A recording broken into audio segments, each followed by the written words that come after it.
Greetings, Culturians, and welcome back. Welcome to a little bit of reality. That's right. Look, everybody knows that the Blade movie is dead. Absent the return of Wesley Snipes, nobody wanted what was going to follow anyway, and nobody was terribly interested in what Disney wanted to do to Blade in the first place, which was to make him a secondary role in his own film. But we should talk about the fact that the reboot is not happening, and perhaps some of the reasons why. Here we go.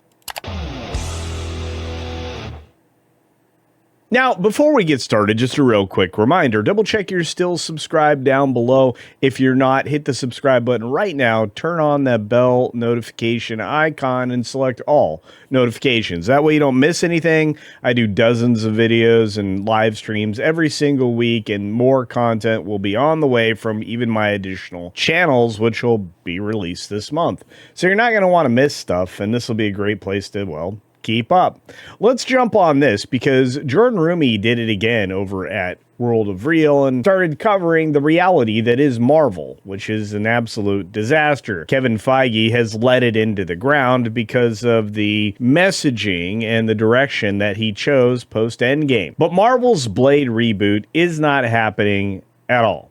It's completely dead. Jordan Rumi writes, I've always seen Jeff Sneider as a very well-sourced former trades reporter who has gone rogue with no filter and no fear. And I mean all of that as a compliment. Rarely do you find an entertainment journalist like that these days. And while I would agree with most of the sentiment here, I would say he's wrong as often as he's right, as far as I know, recently, at least over the course of the last 5, 6, 7, 8 scoops. I still trust him over many others out there, like My Time to Shine Hello, who some people have said is the same person. All I know is that in opportunities where he talks to silly people like John Roca or whatever that guy's name is, he's really just trying to get information out to an audience that is lapping it up. And you know what? That's exactly the same thing that I do. So when Sneider says that Blade's movie is dead, as he declared just a couple days ago on John Roca's The Hot Mic podcast, you can take his word for it. At least according to Jordan, he has that much faith. Now, over years of delays, Blade is not happening. He, in quotes, will not be introduced in a solo movie, Jeff Sneider said on The Hot Mic. He'll be introduced in Midnight Sun, which, to be fair, I see a huge problem with. In fact, I've seen a problem with not just that, but the casting. And this is something that I've also heard from other sources that we'll see him in Midnight Suns.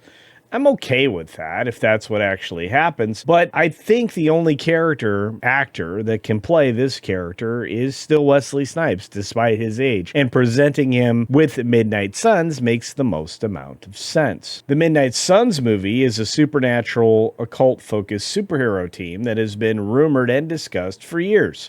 But it hasn't been officially confirmed by Marvel Studios because, well, they lost the guy that would have done it. And of course, that would be James Gunn or somebody similar or somebody James Gunn would have hired because, well, that makes the most sense.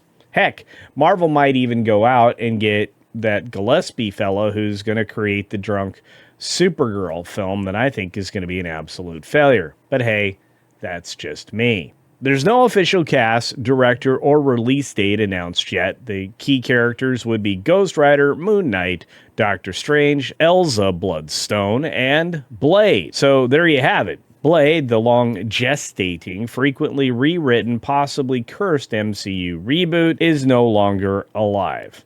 And to say that I've called this thing is dead for the better part of a year, turns out I was right.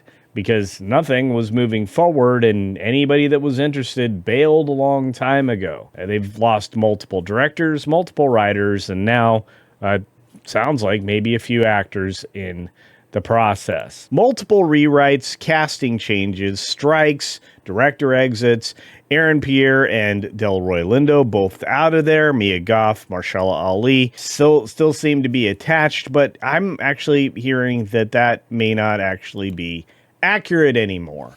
I have a feeling that there's no time available for Mahershala Ali to step away from the projects he's already got booked in the future. And Mia Goth, she has opportunities to do bigger and better things, including in the DC universe. So I'm not really certain that any of this stuff is likely to happen.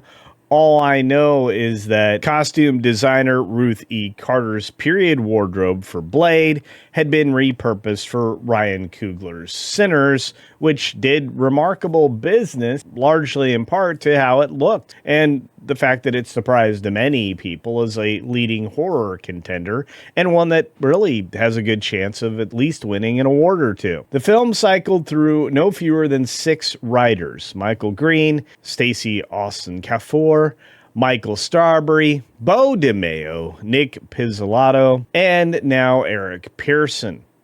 And at least 3 directors between Bassam Tariq, Yann Demange, and Cary Fukunaga, the last of whom was never officially signed on in the first place. Mahershala wanted the project completely built around him, and that's what sold him on the project. Little did we know that they were just going to sideline him in the midst of his, own movie. They had written it multiple different times, and every iteration Mahershala kind of walked away from, saying, I'm not going to be a second party in the film I'm supposed to lead, which is exactly what Marvel wanted to do, replacing the boy character with a girl character, which has led them to catastrophe and disaster on more than a few occasions. This also includes the Thunderbolts and, pick your own adventure version of the Marvels, which was a disaster for an additional group of reasons. But nothing has worked out in modern Marvel from Endgame forward, including the Fantastic Four, which also failed. And if you are interested in Captain Falcon conversation, I've got another video coming out about that if it's not out already, and check down below for the link, because that's where I'll drop it. Regardless, we are here at the end of a very lengthy conversation to arrive at the same conclusion that I had about a year ago. Marvel has killed Blade, and it's not coming back. So, I ask you, what do you think? Is Blade officially dead now in your mind? Do you see Midnight Suns as something you might be vaguely interested in? Or are you tired of the wokeification, the chickification of these franchises and just won't patronize them any longer in theaters or even on television? Do you think Blade as a character can still work the way he used to? And do you think there's anybody besides Wesley Snipes that can play him? Let me know your thoughts on all of that down in the comments section below. And if you have any other thoughts, drop them there as well. Be sure to hit the thumbs up button on your way out the door or even before. And be sure to take care of yourself, take care of others, and until next time, see ya. Probably not at a Blade movie.